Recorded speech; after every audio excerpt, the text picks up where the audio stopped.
의원님 질의하시겠습니다. 예, 김상희 국장님 좀 앞으로 나와 주시겠습니까?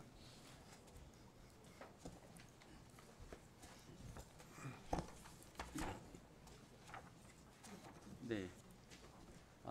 나오기가 어려우신 상황인데.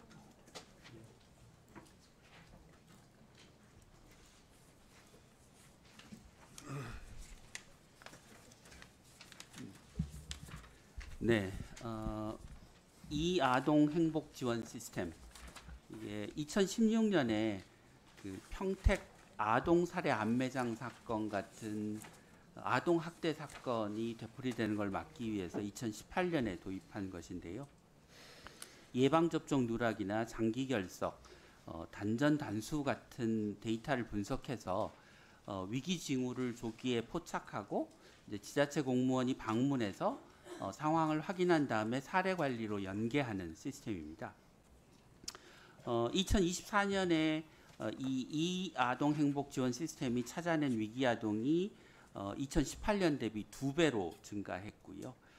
지난 7년간 이 시스템이 찾아낸 위기 징후를 포착한 아동은 64만 명에 이릅니다.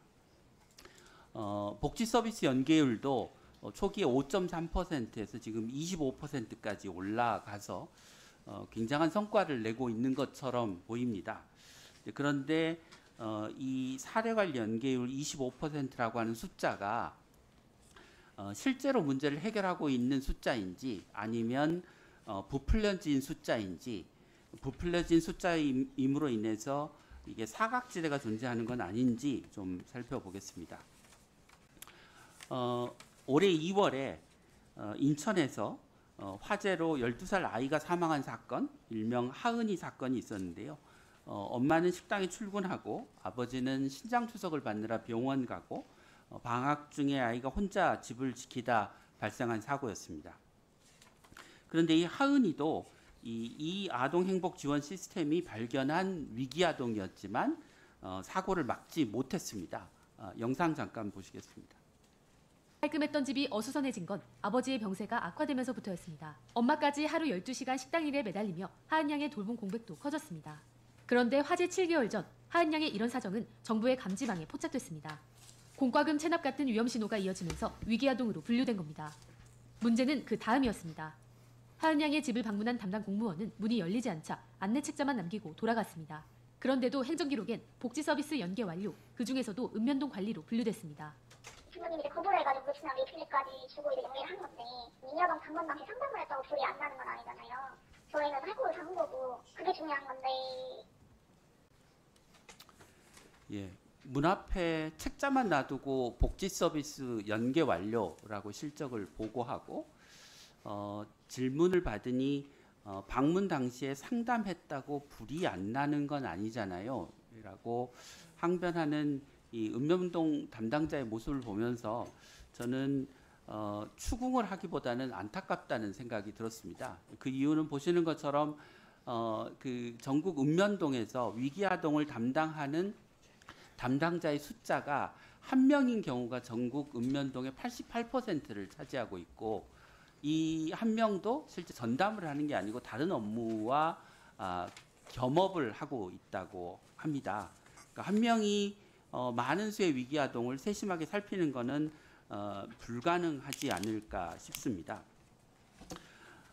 이런 인력 부족의 문제는 사례 관리에서도 나타납니다. 복지 서비스 연계는 복지부가 직접 관리하는 드림스타트, 시군구가 관리하는 방식, 다음 슬라이드 주시죠.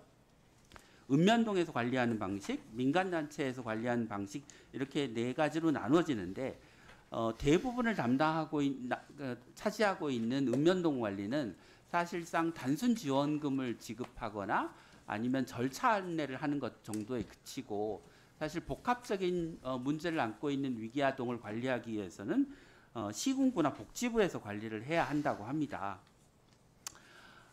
이렇게 그 인력 부족이 심각한 문제인 것을 김상희 국장님 알고 계셨나요? 네, 의원님 지적에 저희들도 많이 신경을 쓰고 있는데요. 한계가 많습니다. 인력이 부족해서 실제로 아동들의 문제가 복합적인데도 불구하고 읍면동 관리에만 맡겨지고 시군구나 복지부의 관리로 이어지지 않고 있는 건 아닌가요? 여러 가지 미비점이 많습니다. 네. 복지부도 상황 파악을 아직 충분히 못하고 계신 것 같다는 느낌을 받습니다. 두 번째 문제는 그 위기아동 관리와 관련된 복지 서비스 연계에 지역 간 편차가 굉장히 크다는 겁니다. 인천이 58%, 서울이 4.7%, 격차가 10배 이상입니다. 수도권이 높고 지방이 낮으면 이게 인력이나 재정 문제라고 할 수 있는데 수도권 내에서도 서울, 경기, 인천의 격차가 크고 서울이 가장 낮습니다. 이건 인력과 재정의 문제가 아닌 뭔가 다른 문제, 예를 들면 지방자치단체장의 어떤 위기아동 관리와 관련된 정책적 의지나 이런 부분들이 부족해서 생기는 것 아닌가요? 의원님 말씀 포함해서 여러 가지 요인들이 복합적으로 지금 현재 작용되고 있다고 판단하고 있습니다. 네. 정확한 지역 격차의 문제도 좀 정확한 실태 파악을 좀 해봐 주셨으면 좋겠습니다. 세 번째로 좀 지적하고 싶은 문제는 그 위기 아동의 가장 심각한 형태가 아동 학대인데요. 지금 그 아동 학대는 정부가 다른 방식으로 다른 프로그램에서 사례 관리를 하고 있다고 하는 이유로 이 위기 아동 발굴 시스템의 대상에서 원천적으로 제외가 되어 있습니다. 그러니까 아동 학대를 받은 아이가 학교에 안 나오거나 예방 접종을 안 받거나 그 집에 단전 단수가 돼도 이 시스템을 찾아내지를 못하는 거죠.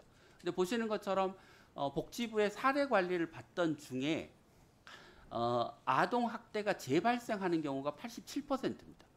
그러면 이거 무슨 얘기냐면 위기아동 그 조기 발견하는 이 아동 행복 지원 시스템의 제일 우선된 대상자가 아동 학대를 경험한 아이들이어야 된다는 거죠. 예. 사회부장 정보원장님 잘 네. 들으셨죠? 네. 네, 시스템 고쳐주시기를 바라고요. 예, 그 위기아동 문제에 대해서 이 부실한 인력 부족과 부실한 사료 관리의 문제, 지역 격차의 문제, 아동 학대 아동의 문제를 포함해서 종합적인 개선 방안을 마련해서 의원실로 보고해 주시면 감사하겠습니다. 네, 알겠습니다. 예, 고생하셨습니다.